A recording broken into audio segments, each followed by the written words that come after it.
Welcome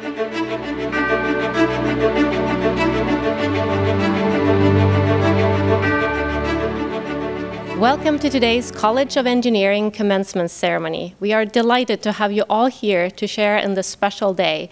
I'm Kristen Pearson, and I'm honored to serve as faculty marshal for today's program. This celebration is devoted entirely to our master's degree candidates. UC Berkeley is recognized as a global leader in education and research, and Berkeley Engineering is no exception. Our programs are ranked among the best in the world. While that says great things about our faculty, it also speaks volumes about you, our students. Each one of you deserves to be very proud of your accomplishment. To offer the first of what will be many congratulations to our graduates, I'm pleased to present Soo-Jae King Liu, Dean of the College of Engineering. One of my great privileges as Dean is to preside over the College of Engineering commencement ceremonies. It is a high point of my year, particularly this unusual year, to be here to celebrate your milestone accomplishment. While we wish we could be conducting this event together, our distance in no way diminishes the magnitude of what you have achieved. All of my faculty colleagues share this privilege of witnessing your transformation into engineering leaders. You've engaged in a rigorous curriculum that taught you to solve challenging problems, both as individual contributors and as members of multidisciplinary teams. As Berkeley engineers, you use your minds, your hearts, and hands to innovate new solutions to make our world a better place. We've asked a lot of you, and you have risen to the task. So now we take great pride in sending you off into the world with a degree from one of the top engineering schools in the world. As you embark on the next phase of your life, we hope that you will advance our public mission as inclusive leaders who create new knowledge and find solutions that will benefit our diverse society. We know that in order to develop the best products, processes, and systems, we must value and include the perspectives and ideas of everyone, including those who come from different backgrounds or who might think differently than we do. Berkeley engineers are already known for their grit and ability to solve problems and innovate. My hope is that your reputation will also include advocacy for a fair and inclusive society.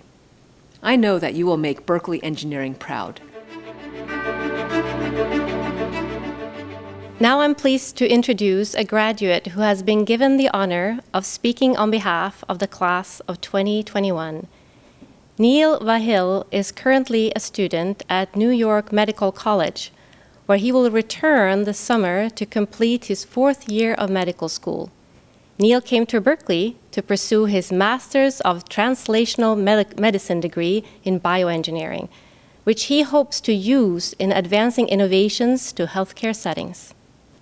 After graduation, he plans to pursue residencies in internal medicine and pulmonary critical care medicine while working to develop devices and therapies for critically ill patients in intensive care units.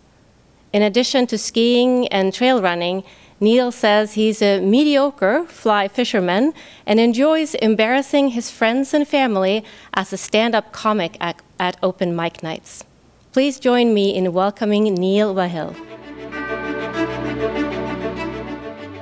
My heartfelt congratulations to all the graduates and their families on this wonderful occasion. We've all certainly weathered an extraordinarily challenging year, and making it to graduation took a lot of support from our amazing families and friends. So, on behalf of the graduating class, I want to express my deep gratitude to all the moms, dads, siblings, and friends who made it possible for us to be here today. I came to Berkeley after completing my 3rd year of medical school. I was exhausted after 3 years in medical education and was looking to be inspired. I'd always been drawn to the energy, imagination, and spirit of innovation that animates this institution, and thought the Master's in Translational Medicine program would be the perfect way to complement my clinical education. I truly couldn't have been more excited to be a graduate student here, and Berkeley did not disappoint. But this year took a horrifying turn when I lost my dad to COVID-19. Not only did my classmates rally to support me during moments of profound sadness, but they also galvanized me when I needed it most. In the midst of a harrowing pandemic, they were passionately working to engineer solutions to unmet needs, to innovate, and to make people's lives better. Whether it was designing a new catheter for pediatric patients, fashioning a device that oxygenates the lungs of preterm infants, or refining a platform to rapidly identify dangerous pathogens. They were all devoted to making sure people whose names they may never know have a reason to hope that tomorrow can be better. And I know that in a pandemic, it often feels foolish to hope. But I want you all to know that in a year when I've often felt lost, you all inspired me because you gave me a reason to hope. I want to take a few minutes to tell you about my dad. He was my role model, my best friend, and I loved him more than I'll ever be able to put into words. My dad was a community doctor in a small town in southern Colorado. And when COVID-19 surged in my hometown last fall, it was not a surprise that my dad, who refused to stop seeing patients despite the risk, was infected. On a Friday night in November, my dad began feeling oddly short of breath. He had never felt that way before, and out of an abundance of caution, my mom purchased a pulse oximeter to check his oxygen saturation levels. The pulse oximeter, invented by a bioengineer named Takeo Aoyagi, clips onto a person's finger and measures the percentage of oxygen in blood. This remarkable little device allowed my dad to know when his blood oxygen saturation dropped to levels concerning enough that he needed to call an ambulance. He was admitted to the intensive care unit that night. When he was in the hospital, he was immediately given supplemental oxygen through what is called a Venturi mask, which allows for precise oxygen delivery. The Venturi mask was invented by a Canadian physician named Moran Campbell, and it allowed my dad to get enough oxygen into his lungs that he was able to FaceTime with my mom and me. As a matter of fact, because of Dr. Campbell, my dad was even able to make fun of the patchy beard I was attempting to grow in vain last fall. Eventually, the Venturi mask didn't supply enough oxygen, and my dad was provided a mode of non-invasive ventilation known as positive airway pressure ventilation. Positive airway pressure ventilation was developed in the 1970s by Dr. George Gregory at UCSF. This therapy improved my dad's oxygen levels enough that he was able to forego a ventilator for a few more days. But soon it became harder and harder for him to breathe, and he was put on a mechanical ventilator. The modern ventilator was developed by a man named Forrest Byrd, an American World War II aviator. And when my dad's lungs were too stiff, and it became too hard for him to breathe with every other device, the modern ventilator, invented by Mr. Byrd, took over his breathing and gave us 2 more weeks with him. Like so many others in this pandemic, my dad did not make it out of the hospital. And I know this is a sad story, but there's so much more to it. Because of Mr. Aoyagi, Dr. Campbell, Dr. Gregory, and Mr. Byrd, my family and I got to have something that is so precious when it seems like the world is crashing around you: hope. These pioneers, for the sake of alleviating human suffering, helped give people around the world hope in their darkest moments. Forrest Byrd characterized the mindset of engineers in saying he never saw himself as an inventor. Instead, he saw a need and he addressed it. In this graduating class, there are scores of you who will see and address unmet needs all around you, not for fame or accolades, but so the world can have just a little more hope. You will use your expertise to help realize advances in engineering, science, and medicine, and just maybe, because of all of you, there will be a kid out there whose name you may never know will get to hug their dad just a little longer. Thank you for what you all do, and thank you for giving me hope.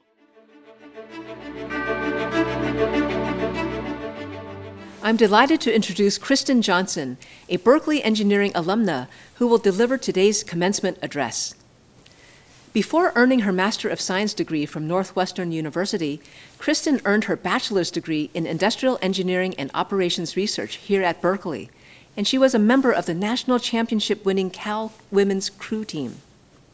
She currently serves on the college's Engineering Advisory Board, helping to advise me on shaping new research agendas and envisioning new educational initiatives. Kristen is a global business leader with more than 30 years of experience in running multi-billion-dollar businesses, setting business line and product line strategies, and driving digital transformation programs of change. Through positions at Microsoft, McKinsey & Company, and digital startups, she has successfully grown billion-dollar products, executed strategic mergers and acquisitions, and led divisional turnarounds. Please join me in welcoming Kristen Johnson. Thank you, Dean Liu. Welcome, graduates, friends, family. I can't tell you how honored I am to be here. A place I love. A place where I met my husband, in the RSF locker room, but that's best told in a bar, and made some of my best friends. A place that helped me grow by challenging me, by also clarifying my values, enabling me to have the full life I've had to date, and to have the right mindset to make a bigger impact on the world around me. 33 years ago today, I sat exactly where you sit and felt the mix of emotions: relief that finals were over, pride in what I accomplished, excitement for the future, tinged with a bit of sadness to leave it all behind, and perhaps just a little hungover. At my graduation, Ivan Boesky spoke. He's before your time, but he was a corporate raider from Wall Street. I know mostly graduation speakers fade quickly in people's memories, and I'm counting on that personally. But I remember mine. Why? Because of his message. Greed is good. That message did not resonate with me and many of my Berkeley brethren. Greed did not work out well for him either. He ended up in prison for securities fraud. The world needs better than that from us. Just as you're alone, you can see the need for leaders to solve crises driven by the pandemic, to address the rising challenge of inequality and the ongoing scourge of racism, to create the breakthroughs that will change the path of global warming. We can all find more meaning than Ivan Boesky did, and you in particular can do better. You're engineers from the University of California, Berkeley. So what does that mean to me to be a Berkeley engineer? Most fundamentally, we've had the opportunity to solidify and now to apply our values and skills to everything we do. Our families and friends help set our foundational values in place. Values such as the willingness to work hard and be accountable for the outcome, the desire to make a difference, the need to be kind and inclusive, and the importance of supporting family and friends. You should be sure to thank them for their investment in making you who you are today. The great Imagine Dragons song, I Bet My Life, says it best when singer Dan Reynolds tells his parents, "There's you in everything I do." At Berkeley, we hone the values that make us who we are. In your time here, I'm sure you had the opportunity to make new friends who expanded and challenged your thinking, opening you to new experiences and engaging in those crucial conversations that helped shape your values. This institution, Berkeley itself, comes with embedded values as well. The belief in free expression and inclusion, the desire for equality and justice, the importance of striving for excellence, and the will to take on big problems, to name just a few. I hope in your time here, you had the chance to absorb these values and make them your own. Over my life, values-based challenges have presented themselves, and sometimes I missed the mark, and other times I rose to the challenge. I recall when I was graduating from my master's program and trying to land a job at a consulting firm. The firm wanted to get to know me and my husband as part of the recruiting process. Well, this was 1993, and my husband is Black. He and I had been together for 7 years at that point and had had some pretty pointed experiences when we showed up as a couple. From poor service at restaurants to being denied hotel rooms and apartment rentals. So we made a calculated decision together to dodge any efforts to introduce ourselves as a couple until after I had the job offer in hand. I look back at that choice with some shame. It was the wrong choice, as I compromised a number of things I valued, from the belief in equality to embracing that love is boundaryless. A mere 2 years later, I had the opportunity to face a similar choice. I was working at the consulting firm, and we were staffing a new project team. The normal approach to staffing teams was to see who was not busy and had the right skills, and just assemble them as the project team. In this case, the people who were available were me, the team manager, and 3 associates who happened to be Black. The lead partner pulled me in and said he did not think the customer would want a team with this configuration, a woman and 3 people of color. I was incredulous. I took a stand and said, if we don't staff this team this way, you certainly can't staff me on anything. In the end, we staffed the team in its original formation.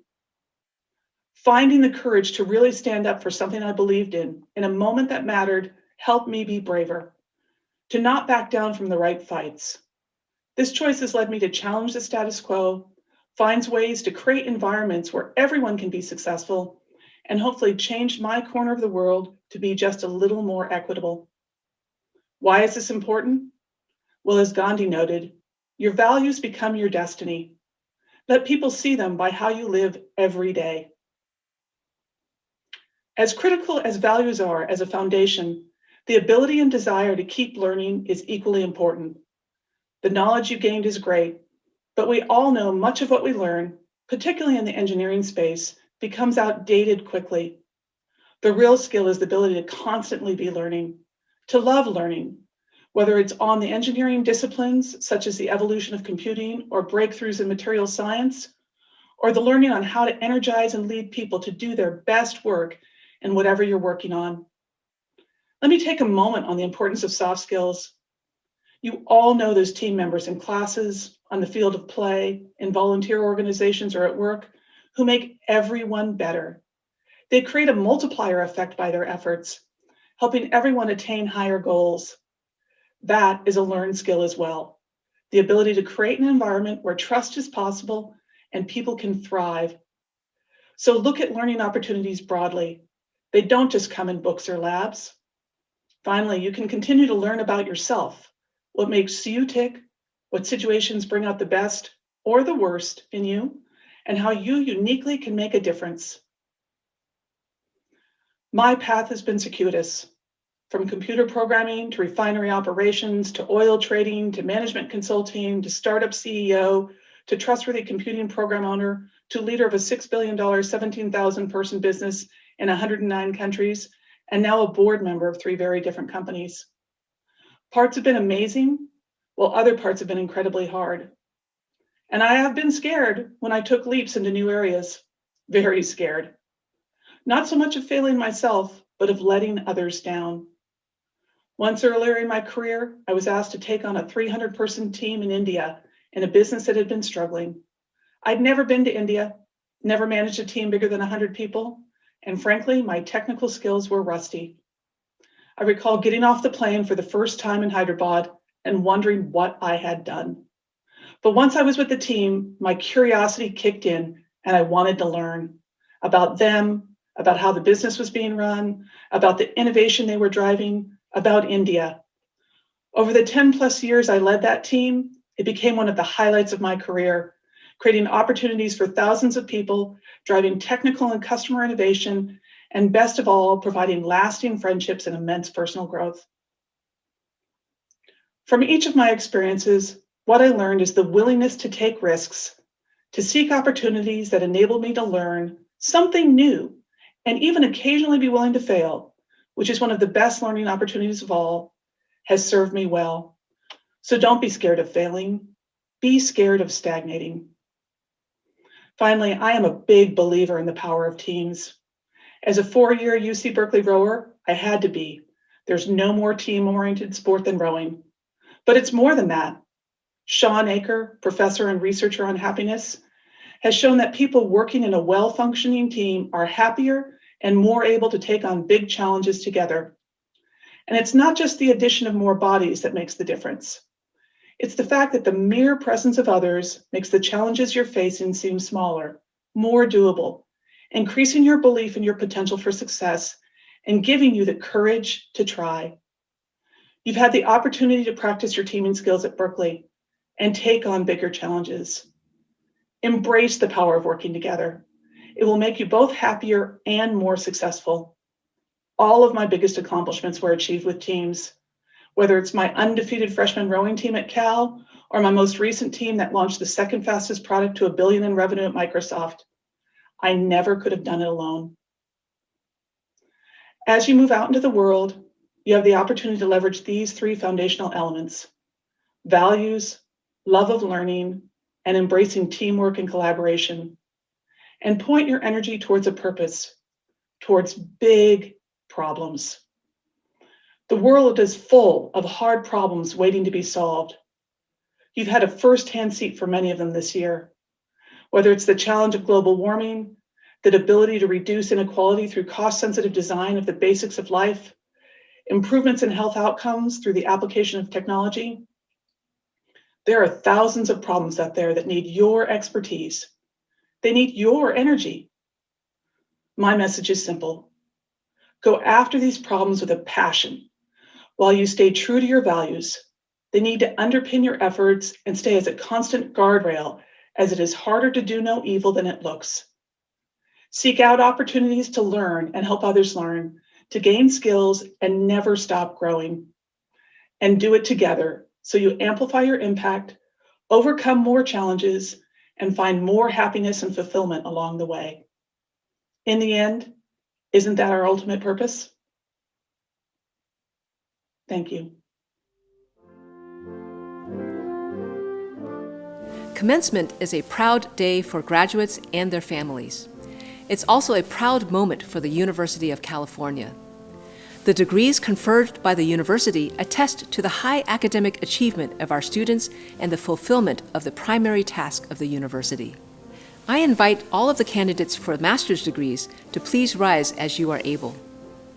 In my authority as Dean of the College of Engineering at the University of California, Berkeley, I grant you the degree Master of Advanced Study, Master of Engineering, Master of Science, or Master of Translational Medicine.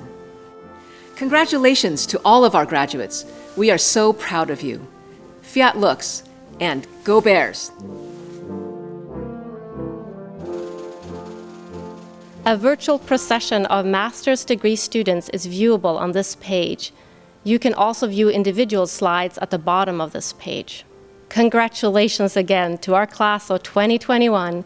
You are now and forever Berkeley engineers and alumni of the finest public university and one of the top engineering schools in the world. You can be very proud.